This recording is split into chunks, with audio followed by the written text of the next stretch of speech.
اللہ تعالیٰ جل شانہ نے ہمارے علماء کو یہ توفیق نصیب فرمائی کہ وہ پوری قوت کے ساتھ ان کے مقابلے کے اندر نکلے.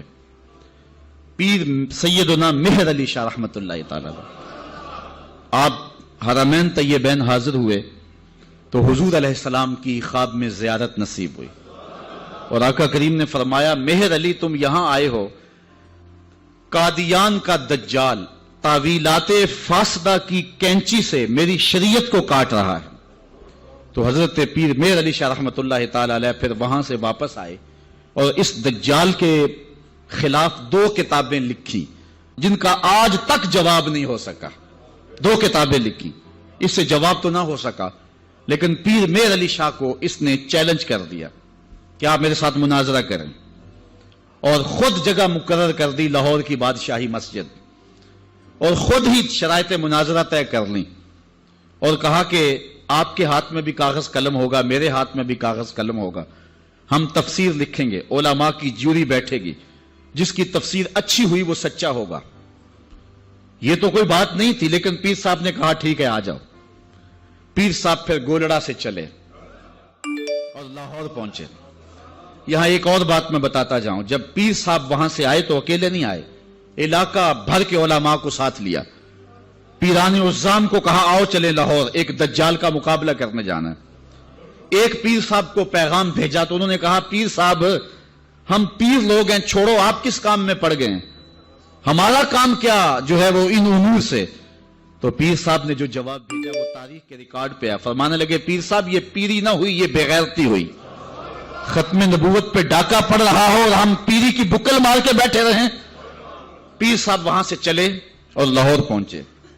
مرزا دجال کو نہیں آنا تھا، نہ آیا، اور اس نے بہانہ یہ بنایا کہ پیر صاحب کے ساتھ سرحد کے پٹھان آئے ہیں اور وہ مجھے مار دیں گے، اس لیے میں لاہور نہیں گیا. پیر صاحب پھر گئے اور آپ جشن فتح کا منایا. شورش کاشمیری نے لکھا ہے کہ پیر صاحب کے چہرے پہ میں نے جلال دیکھا، اور پیر صاحب فرمانے لگے کہ وہ تو کہتا ہے کہ قلم اور کاغذ لیں گے اور جو ہے وہ لکھیں گے. کہا کہ اگر وہ آ جاتا تو میں کاغذ پہ قلم رکھ دیتا، قلم خود ہی لکھتا. اللہ اکبر یا رسول اللہ.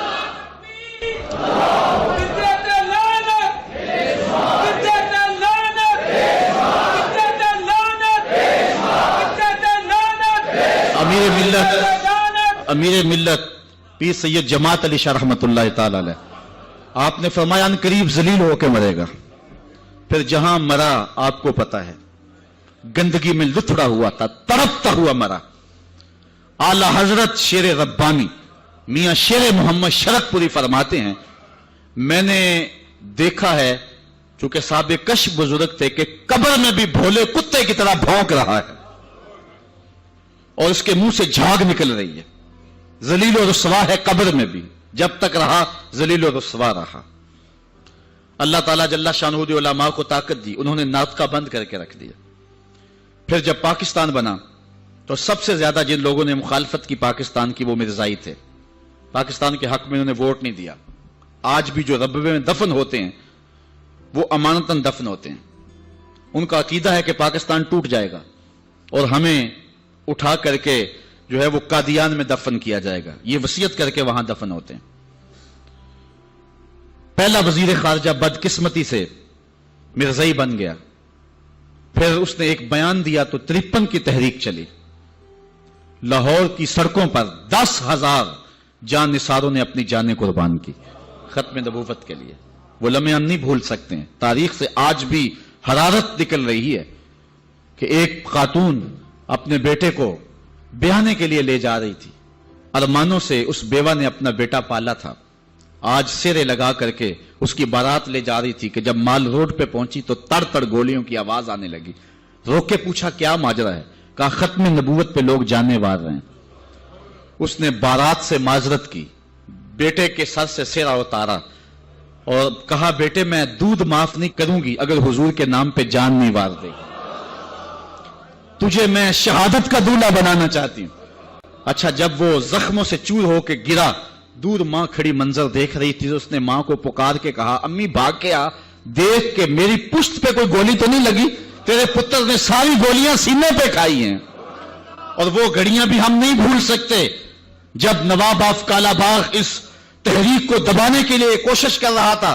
وقت کا گورنر وزیر خان کی تاریخی مسجد میں علامہ نیازی للکار رہے تھے، او نواب آف کالا باغ، تیری لمبی لمبی مونچھوں سے بغاوت ہو سکتی ہے، محمد عربی کی کالی کالی زلفوں سے بغاوت نہیں ہو سکتی ہے۔ پھر ایک ڈی ایس پی کے قتل پر علامہ نیازی ماخوذ ہوئے، جیل میں چلے گئے، سزائے موت ہو گئی۔ پیرزادہ اقبال احمد فاروقی نے لکھا ہے کہ ہم نوعمر تھے، علامہ نیازی سے ملنے گئے تو جس شخص کو سزائے موت ہوئی ہے اور حضور کے نام پہ ہوئی ہے، جب اچانک اس کے چہرے کو دیکھا تو ہمارے اوپر ایک وحشت طاری ہوگی، دہشت طاری ہوگی، ہم رونے لگے۔ نیازی صاحب نے جو قمیض پہنی تھی وہ جیلیوں والا لباس، چونکہ قادآور تھے تو پیٹ ننگا ہو رہا تھا، تو نیازی صاحب ہمارے قریب آئے تو ہمارے سر پہ شفقت کا ہاتھ رکھا اور ہمیں تسلی دینے لگے۔ اللہ ہوتا یہ ہے کہ جب کوئی جیل میں پہنچ جائے اور اسے سزا موت ہو جائے تو اس کا خون گھٹ جاتا ہے، لیکن تاریخ کا ریکارڈ ہے کہ علامہ نیازی کا خون بڑھ گیا تھا۔ جس دھج سے کوئی مقتل میں گیا وہ شان سلامت رہتی ہے، اس جان کی کچھ پرواہ ہی نہیں، یہ جان تو آنی جانی ہے۔ تو جب کہتے ہیں ہم لرز گئے تو نیازی صاحب نے ہمارے سر پہ ہاتھ رکھ کے مسکرا کے کہا، او بیٹو ان کا لباس مجھے پورا نہیں آتا، پھانسی کا پھندا کیسے پورا آئے گا؟ اور پھر زمانے نے دیکھا کہ باعزت اور باوقار علامہ نیازی جو ہیں وہ باہر تشریف لائے، سلسلہ چلتا رہا۔ جب بھٹو کا دور آیا 74 کے اندر نشتر کالج کے کچھ طلبہ مری جا رہے تھے، ربوے سے گزرے تو مرزائی غنڈوں نے ان کو جو ہے وہ سب و شتم کیا اور غوب و زود کیا، ان کو مارا زخمی کر دیا۔ تو تحریک پھر دوسری بار جو ہے وہ مرزائیت کے خلاف اٹھ کھڑی ہوئی، جو کراچی سے خیبر تک پورے بانکپن کے ساتھ چلی۔